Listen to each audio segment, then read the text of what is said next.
آپ حضرات کو معلوم ہے کہ کل سورج گرہن ہے اور خبریں یہ آ رہی ہیں کہ 80% سورج کل گرہن ہوگا۔ اس بارے میں اسلامی حکام کیا ہیں، شریعت کیا کہتی ہے، اس کے لیے علماء نے سوچا ہے کہ کچھ باتیں عوام تک پہنچائی جائیں، تو اس لیے میں نے بھی ارادہ کیا کہ شرعی حکام اس بارے میں بتائے جائیں، اس میں حکمتیں کیا ہیں۔ رسول اللہ صلی اللہ علیہ وسلم کے دور میں سورج گرہن ہوا ہے۔ آپ صلی اللہ علیہ وسلم کے نرینہ اولاد نہیں تھی، آپ کو اللہ نے اولاد دی اور آپ کے بیٹے کی موت واقع ہوئی۔ یہ ایک بہت بڑا حادثہ تھا اس وقت، کیونکہ عرب میں نرینہ اولاد کی بڑی ویلیو تھی۔ آپ صلی اللہ علیہ وسلم کو اللہ نے بیٹیاں دیں، بیٹا نہیں دی، اور بیٹا دے کے اٹھا لیا، تو ایک بہت بڑا واقعہ تھا، اور اللہ کی قدرت کے اسی دن سورج بھی گرہن ہو گیا۔ تو عرب یہ کہا کرتے تھے، زمانہ جاہلیت میں یہ بات مشہور تھی کہ کوئی بہت بڑا دنیا میں واقعہ ہوتا ہے تو سورج یا چاند گرہن ہو جاتے ہیں۔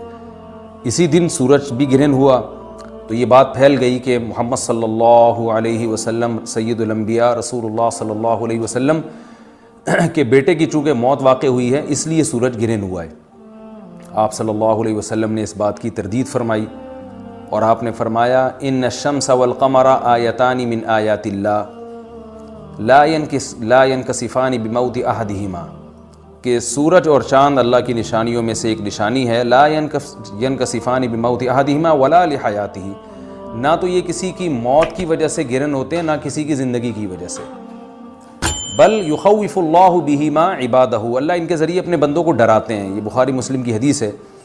اپنے بندوں کو خوف زدہ کرتے ہیں۔ تو یہ اللہ کی نشانیاں ہیں، اور آپ صلی اللہ علیہ وسلم نے اس موقع پر نماز کا حکم دیا، اللہ کے سامنے عاجزی اور انکساری کا حکم دیا۔ دیکھیے یہاں ایک بہت اہم پوائنٹ کی بات ہے ان لوگوں کے لیے جو اسلام کے خلاف ہیں، جو محمد صلی اللہ علیہ وسلم سرور دو عالم سید الانبیاء صلی اللہ علیہ وسلم کو سچا نبی نہیں مانتے،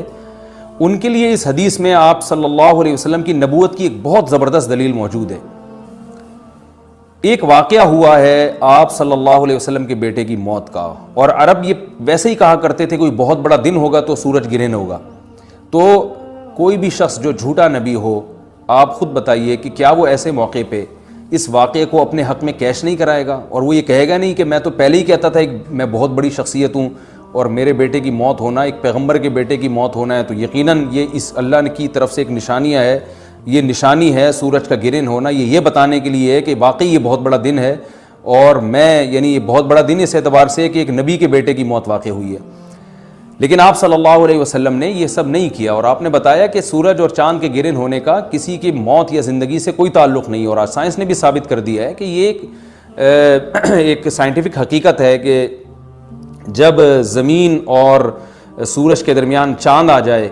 تو سورج گرہن ہو جاتا ہے، اور جب چاند اور سورج کے درمیان زمین آ جائے اور سورج کی روشنی چاند تک نہ پہنچ رہی ہو تو چاند گرہن ہو جاتا ہے۔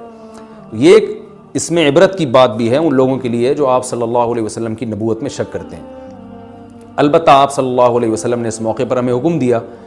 کہ اللہ سے تضرع اور عاجزی اور انکساری کی جائے، اپنے گناہوں کی معافی مانگی جائے، اور نماز آپ صلی اللہ علیہ وسلم نے پڑھی۔ اس پہ بھی بعض لوگ اشکال کرتے ہیں کہ یہ جب ایک نیچرل پروسیس ہے تو اس میں اتنا گھبرانے کی، کیونکہ حدیث میں آتا ہے آپ صلی اللہ علیہ وسلم بہت گھبرائے، تو اس میں گھبرانے کی کیا بات ہے؟ تو یاد رکھیے ہر نیچرل پروسیس جو ایک عام معمول سے ہٹ کر ہو، اس میں انسان کے لیے ایک عبرت کی بات ہوتی ہے۔ ہم دیکھتے ہیں رسول اللہ صلی اللہ علیہ وسلم کے دور میں جب تیز ہوا چلتی تھی اور بارش سے پہلے ہوا چلا کرتی تھی تیز ہوائیں، تو آپ صلی اللہ علیہ وسلم گھبرا کے مسجد کی طرف دوڑتے، عاجزی انکساری کرتے، اللہ تعالیٰ سے یہ کہتے کہ اللہ تو نے تو مجھ سے وعدہ کیا ہے کہ جب تک میں ان کے درمیان موجود ہوں تو ان کو عذاب نہیں دے گا۔ تو یہ خوف کا غلبہ تھا آپ صلی اللہ علیہ وسلم پر۔ کیوں؟ وجہ اس کی یہ تھی کہ یہی حالات قوم عاد اور قوم سمود پر بھی آئے ہیں۔ قرآن میں آتا ہے نا فَلَمَّا رَأَوْهُ عَارِضًا مُسْتَقْبِلَ أَوْدِيَتِهِمْ قَالُوا هَذَا عَارِضٌ مُمْطِرُنَا بَلْ هُوَ مَا اسْتَعْجَلْتُمْ بِهِ رِيحٌ فِيهَا عَذَابٌ أَلِيمٌ تُدَمِّرُ كُلَّ شَيْءٍ بِأَمْرِ رَبِّهَا فَأَصْبَحُوا لَا يُرَىٰ إِلَّا مَسَاكِنُهُمْ، کہ وہ بادلوں کو دیکھ کے کہنے لگے یہ تو ایک معمول کے مطابق بادل ہیں جو برسیں گے اور بارش ہوگی۔ تو پیغمبر نے کیا کہا کہ یہ بارش نہیں ہے بلکہ یہ وہ عذاب ہے جس کی تم جلدی کیا کرتے تھے، اور اس میں ایک ایسی ہوا ہے جو اللہ کے حکم سے ہر چیز کو ہلاک کر دے گی۔ اور پھر ان پر ایک ہفتہ عذاب آیا، اور قرآن کہتا ہے کہ وہ ایسے پڑھ کے ہلاک ہو گئے کہ فَتَرَى الْقَوْمَ فِيهَا صَرْعَىٰ كَأَنَّهُمْ أَعْجَازُ نَخْلٍ خَاوِيَةٍ، اے مخاطب اگر تو ان کو دیکھتا تو ایسے لگتا کھجور کے تنے ہیں جو اوندھے پڑے ہوئے ہیں، تو ایسے ہوا نے ان کو تہس نہس کر دیا۔ تو یہ عام معمول سے ہٹ کے جب بھی اس کائنات میں کوئی تغیر آتا ہے تو وہ اللہ کی نشانیوں میں سے ایک سائنٹیفک حقیقت بھی ہے، اس کی ایک لاجک بھی ہے، لیکن اس کے ساتھ ساتھ اللہ کی نشانیوں میں سے ایک نشانی بھی ہے، اور ایسی نشانی ہے جس سے ہمیں ڈرنا چاہیے کہ اللہ تعالیٰ کو اختیار ہے، وہ جب چاہے سورج کی روشنی چھین لے، چاہے کسی بھی طرح سے چھینے۔ اور یہ بھی ایک سائنٹیفک حقیقت ہے جو آپ صلی اللہ علیہ وسلم کی نبوت پر جس نے ایک مہر لگا دی ہے کہ سورج اور چاند کا گرہن ہونا، اگرچہ اس کی ایک لاجک ہے کہ چاند سورج کے سامنے آ جائے تو سورج گرہن ہو جاتا ہے، لیکن اس بارے میں جو ہماری تحقیق ہے، جو سائنسدان کہتے ہیں کہ یہ وقت یعنی خطرے کا وقت ہوتا ہے، سورج سے ایسی خطرناک ریز نکلتی ہیں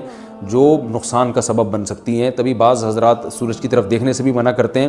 اور یعنی نظام میں تھوڑی ایک عام نارمل روٹین سے ہٹ کے اس کائنات کا نظام چلتا ہے، تو اس لیے یہ اس کائنات کے لیے، زمین کے لیے ڈینجرس ہو سکتا ہے، اور جو گریوٹی اور جو کشش کا نظام ہے اس میں بھی خلل واقع ہوتا ہے۔ تو ایسا نہیں ہے کہ یہ بالکل ایک نارمل کنڈیشن ہوتی ہے اور اس کا کوئی نقصان ہی نہیں ہے، یہ بالکل غلط ہے، اس میں نقصان کا بہرحال خطرہ ہے، اور اس بات کا امکان موجود ہوتا ہے کہ قدرت انسانوں سے انتقام لے یا انسانوں کو نقصان پہنچائے۔ اور ویسے بھی جن کے دلوں میں اللہ کا خوف ہوتا ہے وہ تو ویسے ہی اللہ کے وَهُم مِّن خَشْيَتِهِ، قرآن مجید میں اللہ تعالیٰ کے ارشاد ہے کہ مشرکین بار بار یہ سوال پوچھتے تھے قیامت کب آئے گی کب آئے گی، اللہ فرماتے ہیں لیکن جو مومنین ہیں ان کو اس سے غرض نہیں ہے کہ کب آئے گی، والذین آمنوا مشفقون منہا، وہ تو قیامت سے گھبراتے ہیں کہ پتہ نہیں ابھی نہ آ جائے۔ تو جس کے دل میں اللہ کا خوف ہوتا ہے اس کے زندگی گزارنے کا طریقہ کچھ اور ہوتا ہے، وہ بات بات پہ اللہ سے ڈرتا ہے، اس کو اللہ سے ڈرنے کا بہانہ چاہیے، اس کو توبہ کا بہانہ چاہیے۔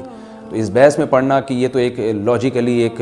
سورج کی روشنی غائب ہو جائے گی، وہ ٹھیک ہے، یہ سائنسدانوں کا شعبہ ہے کہ کیوں غائب ہو رہی ہے، ماہرین فلکیات کا شعبہ ہے، لیکن اہل ایمان کا جو کام ہے اس موقع پر، ان کا جو وظیفہ ہے وہ یہ کہیں کہ اللہ کی نشانیوں میں سے ایک نشانی ہے، اللہ اپنی قدرت دنیا میں دکھاتا ہے کہ میں یہ بھی کر سکتا ہوں چاہے کسی بھی طریقے سے کروں، تو ہمیں اس موقع پر بہرحال اللہ کے سامنے جھکنا چاہیے، اپنے گناہوں سے معافی مانگنی چاہیے، اور وہی